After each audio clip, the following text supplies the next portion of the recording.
he's obviously ultimately recruited. He's All-American, coming out of high school, Elite 11. He was actually, who here, what quarterbacks know about Elite 11? Obviously everybody. He was in the first class in 1999. So obviously he went to Florida State University, the only FSU four-year starter, which is one of the coolest things. I did too, obviously, but not for FSU, it's a small school. All right, so he's also still carrying, he's number 3 in all the quarterbacks they've had in all-time passing there at FSU. He played for the San Diego Chargers in 2005 as a free agent. And currently he's the founder of QB Champion, QB Academy here in SoCal, so right in your backyard right here. He's the lead high school football analyst for Spectrum Sportsnet TV, which I find awesome. He's also the varsity coach at Bishop Amat High School, which I think is, Chris, isn't that your alma mater? Didn't you go there? No, I was kicked out my junior year. Okay, so shoot, I should have asked that.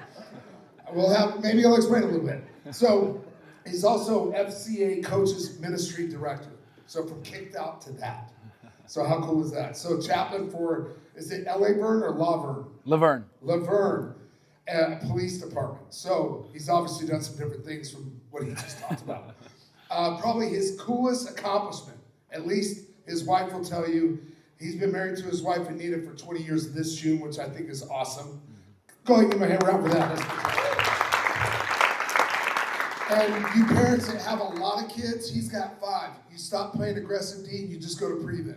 Hey, I'm going to give you a number of claps, and that's how many times we clap. All right, 1, 2, 3, 2, 1. All right, we're still coachable, especially the parents. I even saw some parents getting in on that. Great job, great job. Well, first, I want to thank God for this opportunity, and I want to thank Coach Hickson. I want to thank you for allowing me to be a part of your team this weekend. It's been a blessing. It's been a privilege. I want to thank Coach Drew, Coach Kyle, Coach Kelly. I want to thank Coach White. I want to thank Coach Calhoun, the rest of the staff. And how about we give a hand for Miss Alyssa, who's really been running the show.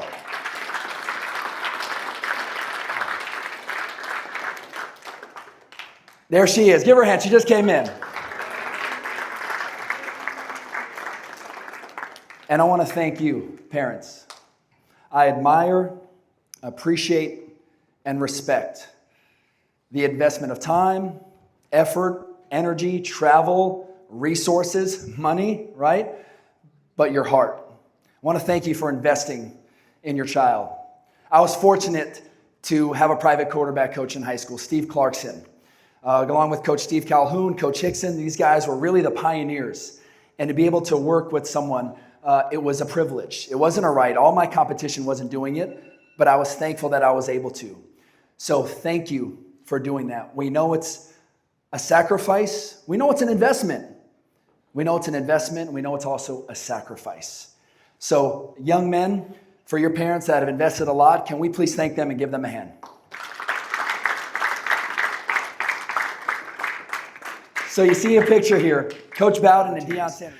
So I started as a redshirt freshman. After that season, I went into Coach Bowden's office and I said, hey, Coach, you know baseball was my first sport. In high school, though, dual sport guys, I fell in love with those Friday night lights. Can anyone relate? Anybody? Yeah, baseball just got a little slow for me. I loved high school football and I wanted to play big-time college football. But I said, Coach, we talked about maybe me playing after my freshman year. You know, I chose football over baseball, but it was my first sport. I would have been drafted, would have been a mid-draft pick. I was a center fielder, fast, strong arm, tall, but I wanted to go play college football. So I go into his office and said, Coach, so can we talk about going out for the baseball team? And he said, well, picture Coach Bowden, old Southern gentleman. Well, now, I can't have my starting quarterback missing spring ball now, Chris.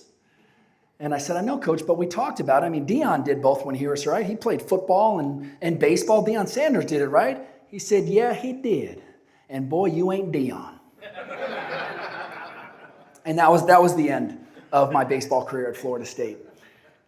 There is no other position in all of sports like the quarterback position. None other. And that's why I wanted to play quarterback. How about you, young men? It's a rhetorical question, but something you should think about in your mind and your heart. Why did I want to play quarterback? This is one reason why I wanted to. Watching Joe Montana growing up, He was my idol. That's why I wore number 16. But I learned that there was no other position in all of sports like it. You should know your why. The most common reason why people get burned out, whether it's in business, whether it's in sports, whether it's in parenting, whether it's in life, is we forget our why. We forget our why. Hopefully, parents, you've had a glimpse this weekend of why you have invested so much time, effort, energy, resources. Hopefully, you've seen a glimpse through this amazing program, this amazing staff, of why we invested in this. And young men, I hope and pray that you have realized again your why, because sometimes we forget our why. We're just going through the motions, or someone else is doing it, so I got to do it. No, this is your time. This is your life. You got to know your why you have chosen this position. Becoming a champion QB, a champion quarterback must be a student of the game and willing to work harder than anyone else on the development of his God-given ability. We're going to talk about what makes a champion QB, what makes you one of the best in the QB universe. This is just a definition of what a champion QB is. A champion doesn't limit himself based on what he doesn't have. He is grateful and lives for what he does have. I was fortunate to work with Bryce Young when he was 9 years old. And I could tell at 9 he was special, like we see in a lot of you young men. Now, I did not know he was going to be a Heisman Trophy winner and a first-round draft pick, but I could tell he was special. You can actually go on YouTube and watch our first session. Type in Bryce Young champion QB, 9 years old. That's a glimpse of it. And that's his signing day at Mater Dei when he signed with Alabama. I worked with him in middle school. In high school, he worked with great coaches like Danny Hernandez and 3D QB and other coaches, the coaches at Mater Dei, and obviously with Alabama and in the NFL. But what I love about Bryce, number one, he loves God. He's got a great faith. Football does not define him. He is one of the most humble young men we've ever met, because a lot of these coaches have met him and worked with him as well. You saw a picture of Coach White with Bryce.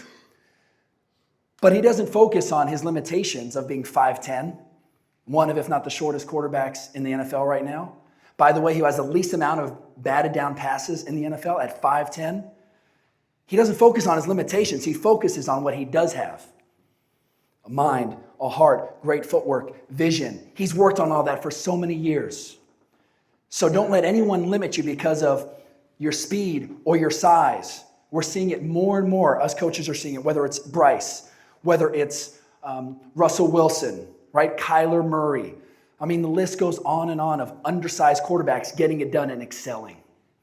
Don't look at your limitations. Be grateful for what you do have, because all of you have a lot. Otherwise, you wouldn't be here. A foundation of fight. Who knows that the quarterback position can be hard? Can it be hard? Right? Yeah, it's hard. Life is hard. I've learned through football, one of the reasons why I love this game, because it has taught me how to fight. Because in football, you get knocked down no matter what position you're in, but especially a quarterback. Everybody gets knocked down. Only champions get back up. That's in football and that's in life, because you will get knocked down. Every one of your parents has been knocked down and they've gotten back up. And that's a part of the reason why you are here, because they chose to get back up. Unfortunately, not all parents have made that decision and had the opportunity to get you in a place like this. So here are some healthy and strong recommendations that you need to be in these 6 aspects if you're going to fight on the field and if you're going to fight in life. Number 1, you got to be strong mentally. Life is hard. Okay, you got to be strong in mind. Number 2, you got to be strong emotionally. Okay, what goes on in here with all the stuff being thrown at you? You've got to be strong emotionally. Physically, we've taught you a lot about that this week, about taking care of your body, nutrition, exercise, strength training. You take care of your body will take care of you.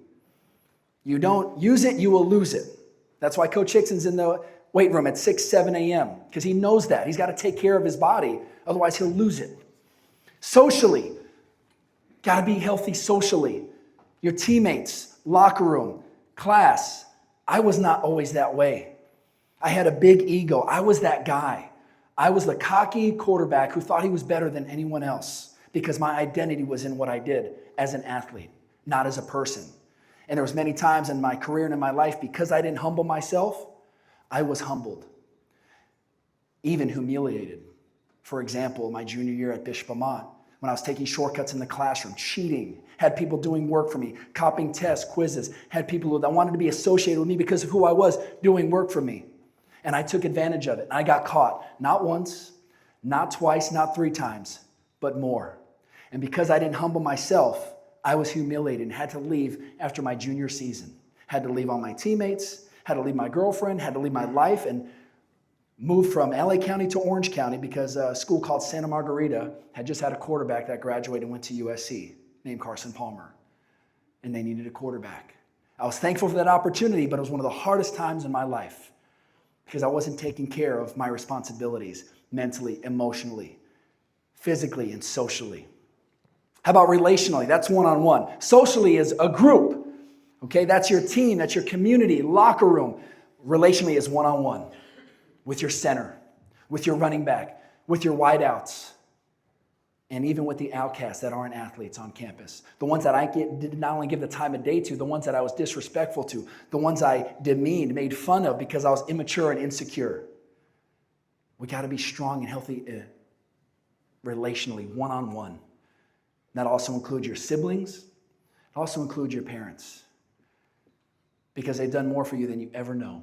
This is just a tip of the spear, tip of the iceberg, what you see this weekend. And for me, number 6 is spiritually. I'm thankful I went to Florida State to play football on a full scholarship. I thought it was just to play football, and it was a big part of it. But it's also where I gave my life to God. It's where I found my faith, my freshman year. After my freshman year, when I was going through stuff and my identity was in football, and I woke up one morning and said, there's got to be more to life than this. I'm the starting quarterback now. I'm on ESPN. Everyone's telling me how great I am. And there was still something missing inside of me. And that's how I was invited to something called FCA, the Fellowship of Christian Athletes. Heard guys like Deion Sanders talk about his faith. Went to church. Moved in with a pastor for my last few years of college. And that's really where God got a hold of my heart. And I realized that no matter what I did mentally, emotionally, physically, that the only thing I'd be able to take with me at the end of my life was my spirit, was my soul. So that is very important to me. And you're going to be a husband, a father, a leader a lot longer than you're going to be a football player. The average NFL career, anybody know what it is? Anybody? What is it? 1 year. No, not 1 year. A little bit more. 8. Nope, a little bit less. 6. 3 3.5 years is the average NFL career. That's less than high school, less than college. So you better be taking care of some other things than just how far you can throw. Be strong in this 6 areas. Anybody familiar with the Navy SEALs? Military, right? And what's Army, Navy, Air Force, Coast Guard, Marines, right? I respect all of our branches of military. But something I've studied for over the past 10 years is the Navy SEALs, their mindset. Okay, and their motto is, it pays to be a winner. It's all about competition. They say second place is the first loser. It's a little harsh maybe, but it's so true. It pays to be a winner. So who are you competing against? Who are you competing against? Yes. Everybody, okay. Yes. Yourself. That's one of your biggest competitors.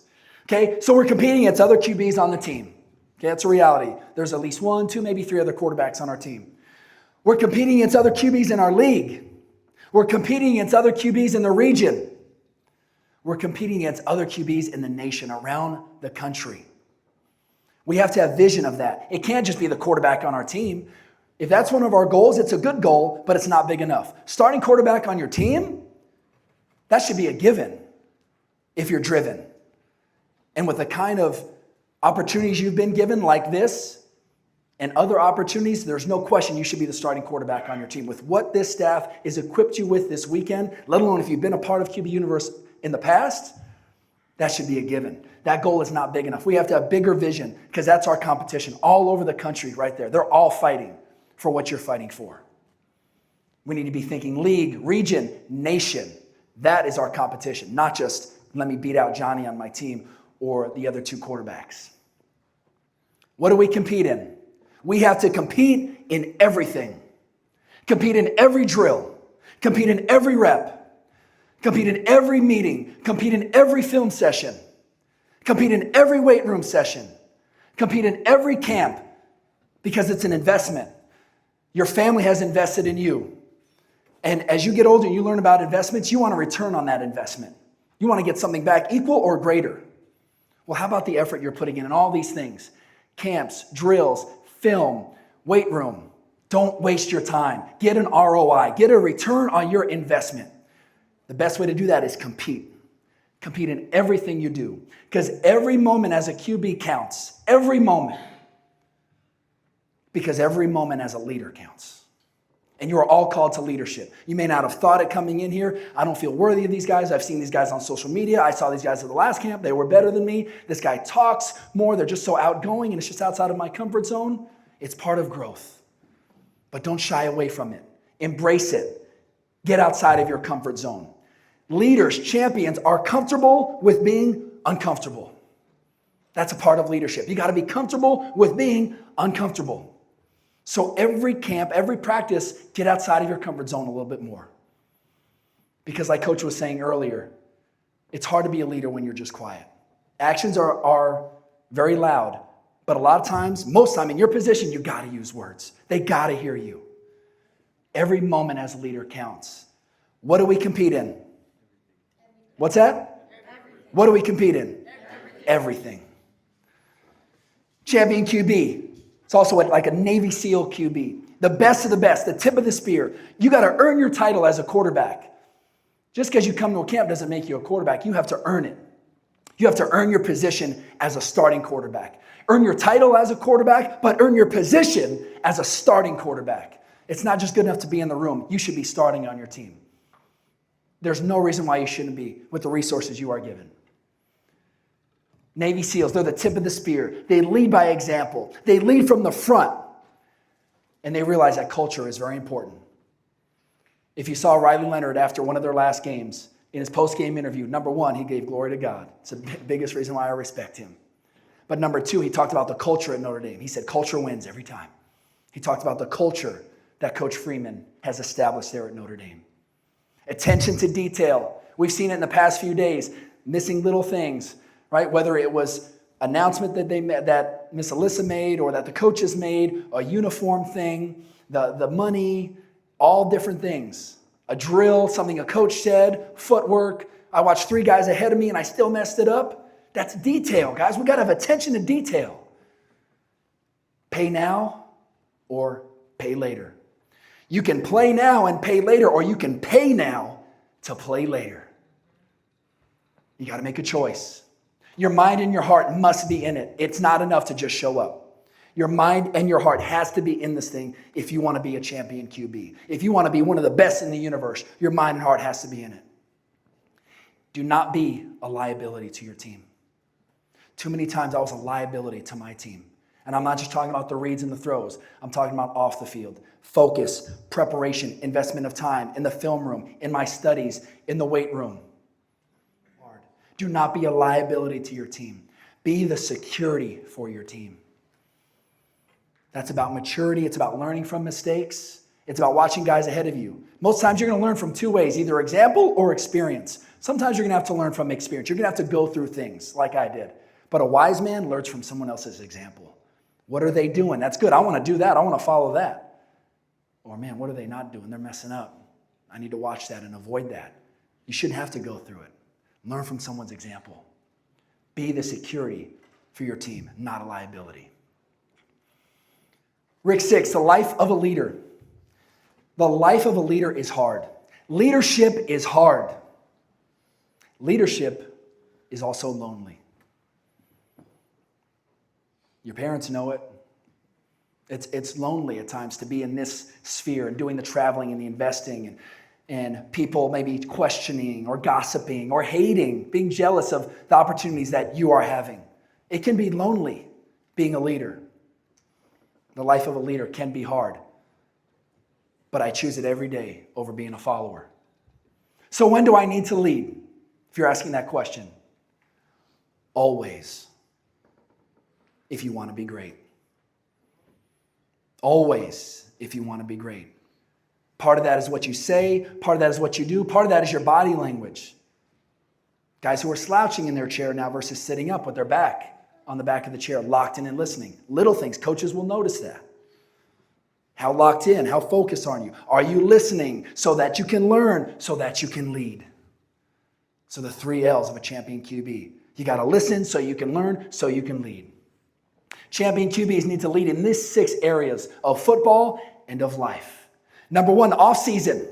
You got to be seen and you got to serve. If you're a multi-sport athlete, play your games. But when you're not there, you got to be in the weight room. You got to be around the locker room. You got to be around campus. Your guys got to see you. And then you got to identify ways to serve them. Take them out to lunch. Hang out with them in the weight room. Get them a drink. Get them some water. Get them a towel. Help them out. Do something to where they're like, man, my quarterback is in another sport right now. He's doing basketball or he's doing baseball, but I'm still seeing him. And man, he's reaching out to me. He's serving me. I'm going to fight for that guy come football season. I'm going to block my butt off for him. I'm going to get the ball back for him. Off season is huge. There is no off season in this position. Number 2, classroom. The funnel and focus. What is the funnel? The funnel is where every high school football player goes into who wants to be recruited. And that funnel gets a lot narrower as you look at film, as you look at transcripts. If you want to come out of that funnel with an offer, with a chance for a full scholarship, for free college, a free education that every one of us had the blessing of receiving, you've got to put in the work on the field, in the film room, all these places, in the weight room, and especially in the classroom. Because it doesn't matter how well you ball, if you don't have the grades, you will be limited in your options. So the funnel and focus. It takes focus, number 1, in this world and the life you're living, but number 2, in this position and the goals you have to be focused. You cannot just show up and receive a college scholarship and get to the NFL. You have to be focused. A wise person once said, your focus determines your reality. I would say personalize that. My focus determines my reality. What options, what opportunities am I going to have?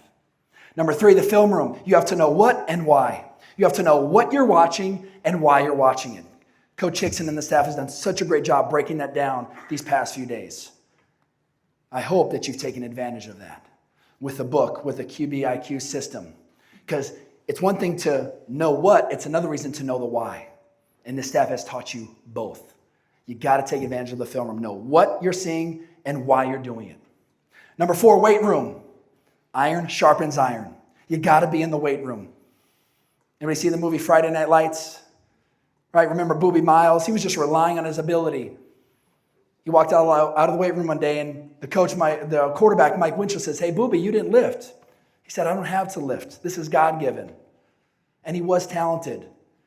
But then he got hurt. Right? He put all his faith in the physical part of it, not just the preparation, the focus. Iron sharpens iron in the weight room. You should be the hardest worker in the weight room. Doesn't mean you need to be benching the most, squatting the most, deadlifting the most. Don't deadlift, quarterbacks. Actually, don't deadlift at all, in my opinion. It's not worth it. The cost outweighs the reward. You jack up that back, you're out of 7-on-7, you're missing the game, you're missing the summer. Obviously, check in with your strength coach and check in with your parents. In my humble opinion, the cost outweighs the reward as far as deadlifting. So you don't have to squat the most, but you need to be the hardest worker in that weight room as the quarterback, setting the tone, the tempo, encouraging guys, pushing guys, serving guys, because iron does sharpen iron. Number 5, in season, you've got to prepare and you've got to perform. You have to prepare with the game plan, the film study, locking arms, being so dialed in with your head coach, especially your offensive coordinator and quarterback coach, that you are so prepared, you can play so confident on Thursday afternoons, Saturday afternoons, Friday nights. Preparation leads to confidence. You play more confident when you're prepared. You guys who have done that, you know that. And if you're like me at times, when you haven't fully prepared, you know that feeling as well. And it can be a liability. Don't be that guy, especially as the quarterback. Prepare so you can perform. And then lastly, in the shadows. What does that mean? When no one sees you. That's where you need to lead. In the shadows, when no one sees you, when no one is watching. What are you looking at? On your computer, on your laptop, on your phone. Hey, it's okay. We've all been there. All of us have been there, right? As quarterbacks, as coaches, as men. But that's where you find where your character is. Who you are when no one is watching, in the shadows. Are you protecting your mind? Are you protecting your heart? Champions do that because they're focused, they're dialed in. They're protecting two of the most important things that God has given you, your mind and your heart. You got to lead yourself. And sometimes that's the hardest thing. Even as grown men, it's difficult for us. It's one of the hardest things to lead yourself. But that's what leaders do. That's what champions do. They lead themselves. They don't rely on someone else to lead them. If you can learn that now, young men, you'll be so ahead of the game. So ahead of the game. If you can lead yourself, especially when no one is watching. Again, in closing, there is no other position in all of sports like the quarterback position. That's why I chose to play it. That's one reason why I chose to play it. Thank you. Why you? Why do you choose it? As I close, I want you to think about that. And as you leave tonight and as you leave this weekend, you need to know your why. It can't be because of another athlete, does it? It's not enough. It can't be because my dad was a quarterback and he wants to do it. This guy wants to do it. And I love that. I don't want him to do it because I did it. I want to do it because he wants to. It's one of his goals. And the day he says I'm done will be the day he's done. Because it's not enough just because I did it. It's not just enough because your favorite quarterback did it. You have to know your why. Why you've chosen to put so much time, effort, energy, blood, sweat, tears, sacrifice things in your life, socially, other sports, all the things a lot of your friends are doing. Sacrificing those things to be the tip of the spear, to be a champion quarterback, to be one of the best in the universe. You need to know your why. We believe in you. Your parents believe in you. Otherwise, you would not be here. But you've got to believe in yourself. Because if you don't believe in yourself, it's going to be hard for others to follow you. You've got to be able to lead yourself well. You got to believe in yourself. And when you get knocked down, which you will, you've got to dust yourself off and get back up. Because every great quarterback has done that. Every great man or woman has done that. When they've got knocked down, they've gotten back up. It has been a blessing and a privilege to be around your kids for these past 3 days. On behalf of our coaches, we thank you for your trust with your sons. And we pray for God's protection over you and your families, especially your sons, on the field and off the field. Now, the last question I'm going to ask before I close is all the things that we have talked about this whole weekend and the things that I went over tonight are some glimpses of what makes a champion, what makes a leader, what makes you the best in the universe. It's not for everybody, but you've got to make a choice. And we're not going to say go home and think about it. We're going to have a call to action right now. So if you are committed to these things, if you are committed to making that choice that I want to be a champion, I want to do hard things, if you want to be one of the best in the universe and implement these things into your life in front of your coaches, and only if you really believe this, if you want to do this in front of your coaches and in front of your parents, I want you to take a stand if you are committed to be a champion and a leader.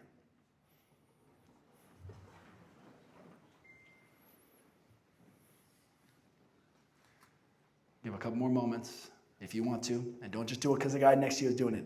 If it's in your mind and your heart that I want to be a champion, I want to achieve my goals and dreams, then you take a stand. Look around. Look around at your teammates. Look around at your brothers. You can't hide now. You have taken a stand. You have crossed that line. Your coaches see it, your teammates see it, and your parents see it. And for making that decision, we respect the heck out of you. Give each other a hand.